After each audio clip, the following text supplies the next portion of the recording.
Coming up, we'll show you where spring is popping up in the city of Boston as the flower show made its way to the Seaport Convention Center. And later, you'll get a taste of how the largest group of South Asians on the East Coast comes together from all over the world to celebrate for one night. Lifestyle news. And it's all Boston-based. With your host, Javier Rodriguez. This is Bossed On. And a big hello to those of you who are joining us for the very first time. I'm your host, Javier Rodriguez. I'd like to start off today's show by wishing everyone a happy National Grilled Cheese Day. Yes, you heard me right. If you're not quite ready for the airy salads of spring, but instead prefer the belly-warming charms of grilled cheese sandwich, Boston has plenty of options. We'll tell you where you can go to get your quick fix. But until then, we're starting off today's show with spring on the horizon. The Boston Flower and Garden Show is about inspiring, educating, and motivating the region's gardeners. Whether for curb appeal, backyard kitchen, indoor rooftop, or community gardens, this is where New England's green lovers go to discover new ideas while having fun with family and friends. Our reporter Chloe Tebow takes us inside the convention center to give us the first sign of spring, since the weather hasn't helped that much.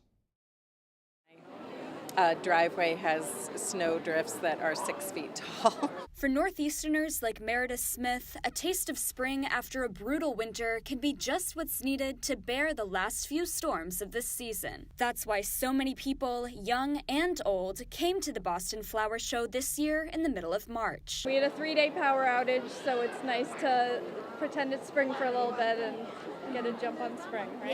Yeah. I liked seeing the lavender.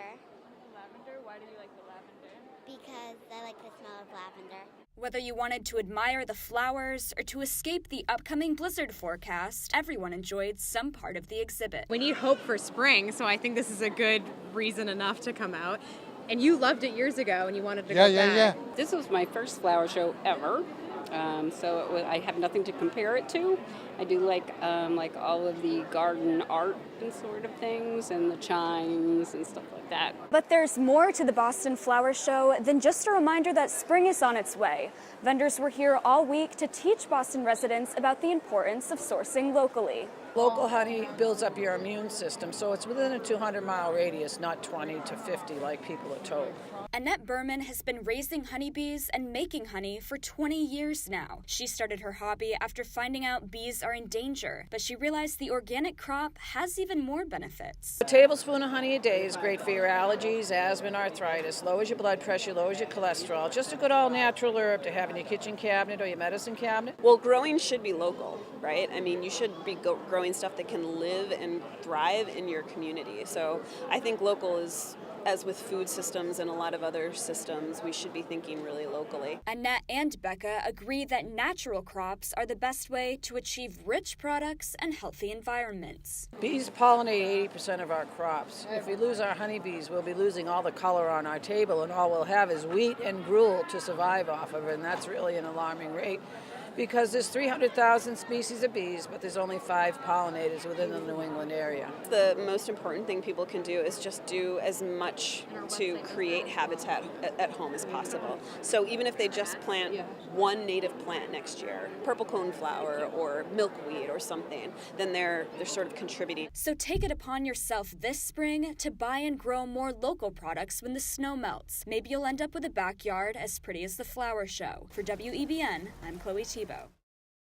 The Persian New Year, or Nowruz, is a holiday that signals the beginning of spring, meaning new day.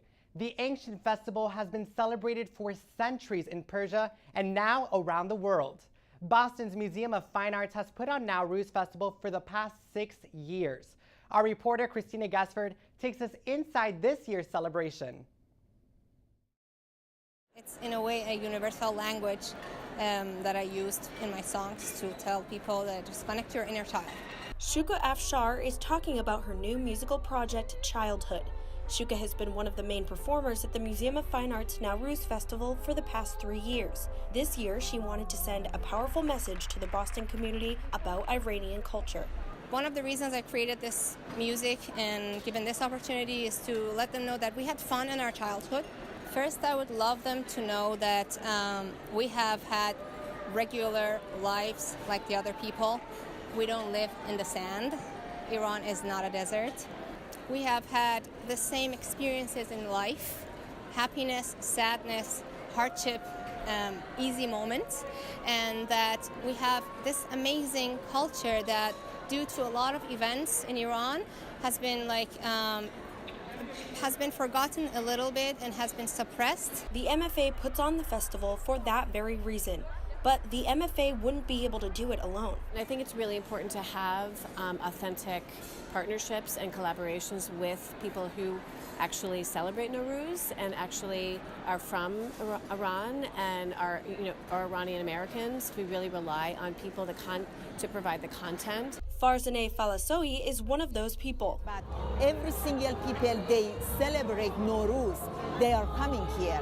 It's not just Iranian.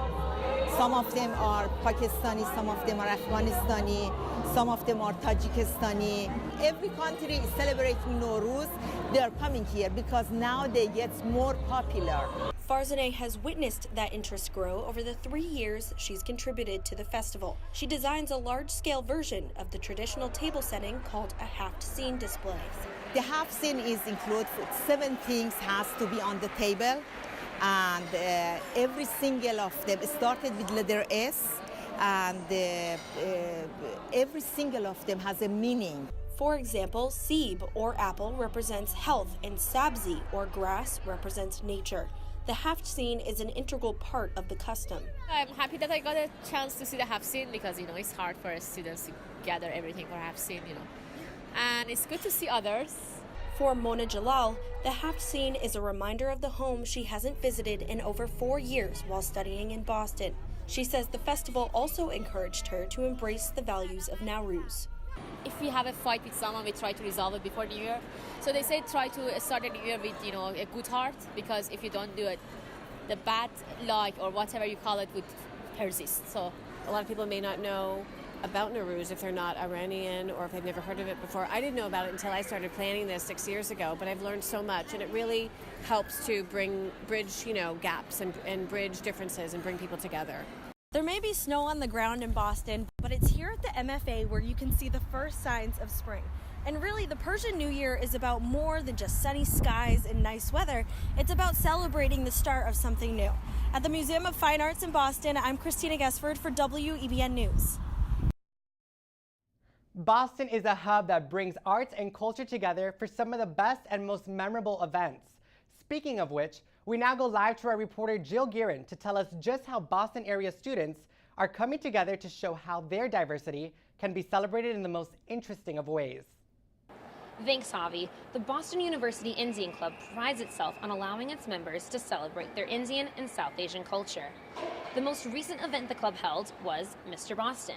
I went to the pageant and spoke to the candidates and Mr. Boston himself. I think it's the past 3 years all went to Boston College. There's a little rivalry there. We got a little heated, so I figured I got to bring it home. And Rashul Shah brought it home for Northeastern University. He beat out representatives from Boston University, Boston College, and MCPHS. The representatives are judged on formal wear, South Asian wear, talent, and a series of questions. I've performed on stage before. Almost my entire team and most of my fraternity were here supporting me. So no, just went there, had fun, and did what I did best. And what I loved is dancing and being vibrant and colorful. One person Shah had to beat out was Vignesh Chari from Boston University. He says being on stage was nerve-wracking for him. I'm pretty proud to represent BU in this pageant. I've seen it happen for the past 3 years, and I've wanted to do it for quite some time. And I finally mustered the courage to do it, and it means a lot to be able to do it. Chari says being a part of Mr. Boston 2018 is not just for entertainment, but also brings the South Asian communities on the 4 campuses together. Although all of our schools have their own, Indian student organizations and stuff like that, or South Asian student organizations for that matter, I think having that sort of unity on a citywide level, sometimes even on a statewide level, is really important. And it's really awesome that people from different schools are able to come together as one community, at least for one night of the year. Mathuchena Kathakayan attended Mr. Boston to support Chari. She is a part of a dance team at Boston University, and she says Mr. Boston is a special kind of event. We don't get a lot of Indian events around Boston, but we do every so often. And when we do, we always like together in kind of a group.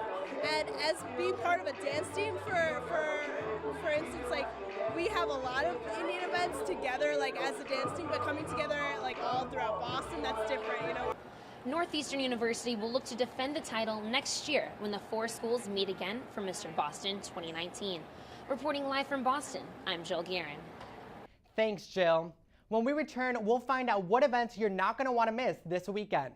And then we'll take a look at which American Idol contestant is pushing his way to the top, starting from his roots right here in downtown Boston. And we're back. Thanks for sticking with us. Boston has some of the best nonprofit organizations in the country, starting with one right here in our neighborhood. We now go live to our reporter, Jessica Shorter-Bonney, who is here to tell us how this nonprofit is bringing the community together. The art of storytelling is definitely alive and well, something I was able to see and hear firsthand at Massmouth's recent Story Slam. At this underground cafe in Cambridge, people came together to share their stories. People really want to feel connected to their neighbors. Storytelling, you'll watch someone tell a story and immediately when they go off stage, someone's like, oh my God, that happened to me. You immediately see people in a room connect with each other. And I think people are desperate right now for making meaningful connections. Cheryl Hamilton is the director of Massmouth, a nonprofit organization that holds story slams and workshops all over the Boston area. And on the third Monday of every month, they gather at Club Passam to practice the art of storytelling. So we say that storytelling isn't just about the art of storytelling, it's about building community. So regardless if you're a storyteller or you don't even know if you like stories, I encourage people to come out. You'll be surprised by the energy in the room. We're an incredibly welcoming community. And if you want to put your name in a hat, you'll be surprised. Some of the best tellers are the ones that have never told a story before. It wasn't all fun and games, though. The slam was first and foremost a competition, and Ben Skier came out on top. I didn't expect it. I just came to have a good time, was hoping to get some laughs, and it went better than I hoped. Skier has done open mic competitions before, but this was the first time he ever won, and he hopes that more people will take the opportunity to tell their stories. We're in a digital world, and anything that brings people out, like you said, face to face, and it's kind of like the oldest form of entertainment is people telling stories, so it's a good way to connect. Massmouth holds events all over the Boston area to promote this timeless art form. It also provides personal coaching and workshops for those looking to improve their storytelling skills. Live in Boston, I'm Jessica Shorter-Bonney. Thanks, Jessica. Do you like things that are free? How about food? And what about both of them together? The Daily Table in Dorchester is mixing up something delicious and affordable that's also a cultural experience. Our reporter Reid headed over to the Daily Table to get in on the action. I really believe in the transformative power of cooking to bring people together. Asha is learning about her African heritage through food. She comes here every week to the Daily Table in Dorchester. We're doing a lot of modifying things too, things like rinsing things before you actually cook them, or adding some of your seasonings like salt and things like at the end. So paying attention to the plate and making sure that it's really rounded out with and things that are important, like your grains and things like that, and making sure there's lots of greens. So there's always been a focus for each different week. The aim is to teach healthy cooking patterns through a cultural perspective to communities that might not get conventional nutrition education.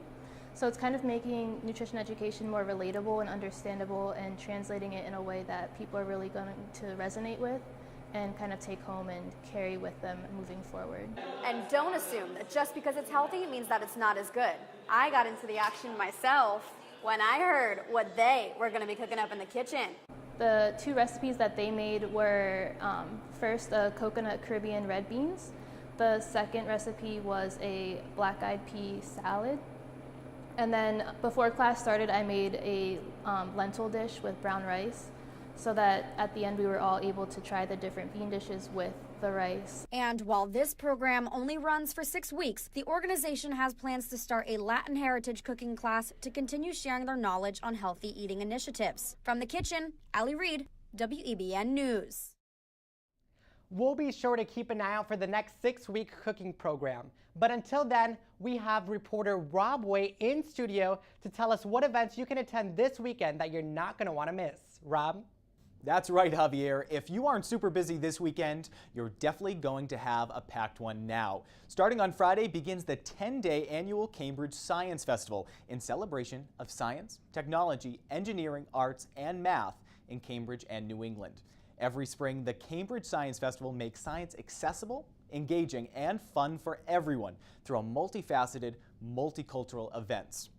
And if science really isn't your thing, there's another festival that continues through the weekend. The 16th annual Boston International Film Festival is set to take place at the Icon Showcase Theater. It's a festival dedicated to rewarding artists for their individual talents and for their creative expression through the medium of film. The festival strives to bring together in Boston local, national, and international filmmakers by promoting the world's most artistic and creative, independent, and experimental films. But if neither of those sound appealing to you, get ready for this next one. Starting at the Kelleher Rose Garden, there's a Boston Flower Power Bike Party where you can wheel through the vines of the big city. Grab your wheels, lights, and buds and pedal over to Back Bay to experience a night of flowers, bikes, and floral-themed music tracks. Is your Friday filled up yet? Well, Saturday brings even more. To kick things off, the 9th annual Boston Athletic Association 5K is back to officially start off Boston Marathon Weekend in style. Even if you can't actually run the race yourself, those racers sure do like an energetic crowd. And with this nicer weather brings the Boston Public Gardens Swan Boats opening day. The Swan Boats will be open every day, weather permitting. The gardens will finally come back to life just in time for spring. The science continues into Saturday as the annual Science Carnival and Robot Zoo comes to the Cambridge Public Library. This is the festival's largest family event with over 100 ways to get hands-on with cool science. You can make liquid nitrogen ice cream, slime, or have the chance to hold a human brain. But if you prefer marching over carnivals, the 2nd annual March for Science will take place at Boston's Christopher Columbus Waterfront Park.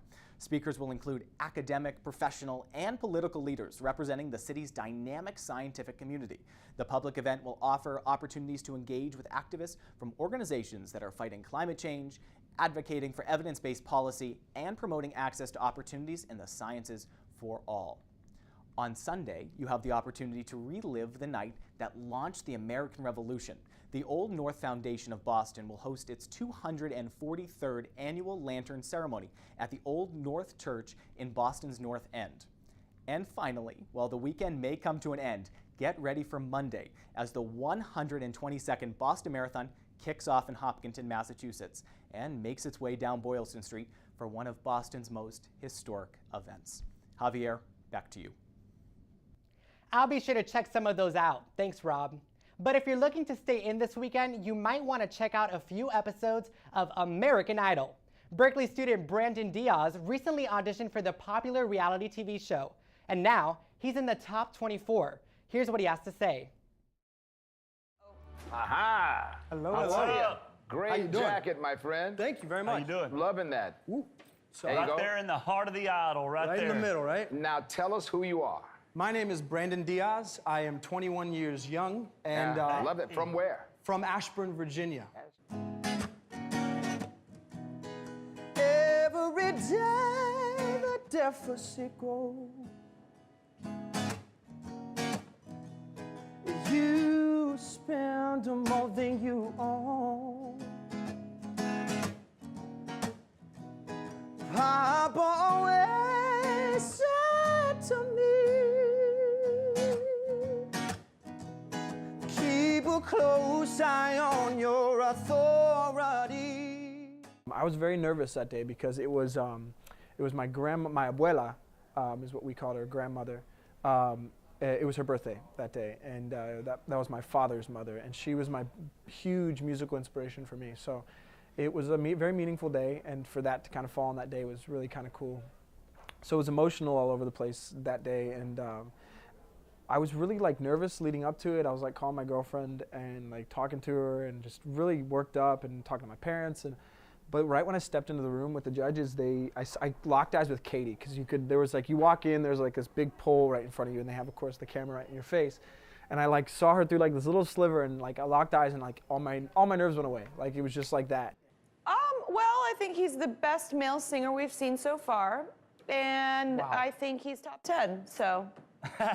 She doesn't do that like that much. It definitely is as freaking cool as it seems like on TV. It's literally like you're like getting the ticket to Willy Wonka's Chocolate Factory, you know, and like it was a dream come true for me because I've been watching the show since I think it started when I was 6 years old and been watching it since Kelly. And so it's one of those things where it's like your whole life just like is pointing to that moment, and that was a really cool thing for me. And I even said it, I think they showed it on screen. It was like, never thought this would I'd actually be holding one of these in my hand, and I was. It was really cool. I mean, you get that for that moment, you get that really cool feeling, and to get to like, my mom took it right out of my hands and she was dancing with it and stuff, because it's a big deal for them too. They've put just as much time and money and effort into my career that I have, you know, so it's just as much for me as it is for them. And if you love Brandon, you should also know that his girlfriend, Jackie Foster, recently auditioned for the hit reality TV show The Voice and has made it to the live shows. Initially, she was chosen by Kelly Clarkson and then was saved in one of the knockout rounds by Alicia Keys. On a side note, I'm sensing some friendly competition in the works. How many people say that, you know, two people dating are both on singing shows, you know, nationally known? So it's been really, really fun. I feel like it really has made us a lot closer because we're able to lean on one another in more ways than just you would in a normal relationship. Like, if I'm feeling stressed out because the competition is getting to me, he understands because he's literally experiencing the exact same thing. And, you know, there is a little bit of a competition in terms of Monday nights. So Monday night, both American Idol and The Voice airs. And so it's kind of like, okay, who's going to watch who? Like, are you watching American? Am I going to watch it? So that's kind of fun to be able to do that. But I'm so supportive of him. I'm so proud of him. The live shows for American Idol start next week, and we're rooting for you, Brandon. Coming up, we have our very own Chloe Thibault in studio to tell us where you should go to take part in National Grilled Cheese Day and what we can expect from the country's third biggest LGBTQ film festival right here in Boston. We'll be right back. And we're back. Wicked Queer is the only Boston LGBTQ film festival. It was founded in 1984 by film programmer George Mansour. The festival screens films at theaters in and around Boston. We spoke to some of the event planners at their preview party on what we can expect to see the week of the festival. What's great about this year is, and even in this year, in the last like 5 years, I've noticed the quality and the quantity of gay storytelling, LGBT storytelling, has been kind of really like exponential. So I you know, it's great for everybody. It's a win-win for everybody because more people are getting their stories told, and also it gives us a really good opportunity to share those stories. Boston also has a really great film history. There's a vibrant underground film scene, experimental film scene, which is kind of world-renowned, with the sort of the incentives for film industry to come to Boston. A lot more productions are being filmed in Boston. So I mean, it kind of makes sense that we're here too. And I mean, what I think is great is we're the 4th oldest film festival, LGBT film festival in the world, which is kind of great. And I feel like the only way is up. Because there still unfortunately needs to be a place for all of these stories to be told that's outside of mainstream cinema or the multiplex. Coming to an LGBT film festival is a good way to kind of experience a lot of different films you're not going to necessarily see on cable or Netflix or, you know, at the Cineplex and stuff like that. And you also get an opportunity to meet people who come to the people who make the films, filmmakers, producers, people who are the actors in it, and do Q&As, which I always feel like is a really great thing. I always have questions, you know, especially if you see something that kind of like gets under your skin a little bit. And I'm the creative director for the festival, and I like to push buttons a little bit. Because I feel like if you're sort of like you're having a reaction to it or feeling something or any kind of emotion, whether it's, you know, joy or sadness or anger, I feel like those are valid, and what a great opportunity to have someone who actually made the production there to kind of respond to questions. And if you aren't able to make it to the festival, they hold other events during the year that you can find out about online at wickedqueer.com. We now turn over to our reporter Chloe Tebow, who is in studio to tell us where we can get some of the best grilled cheese around Boston.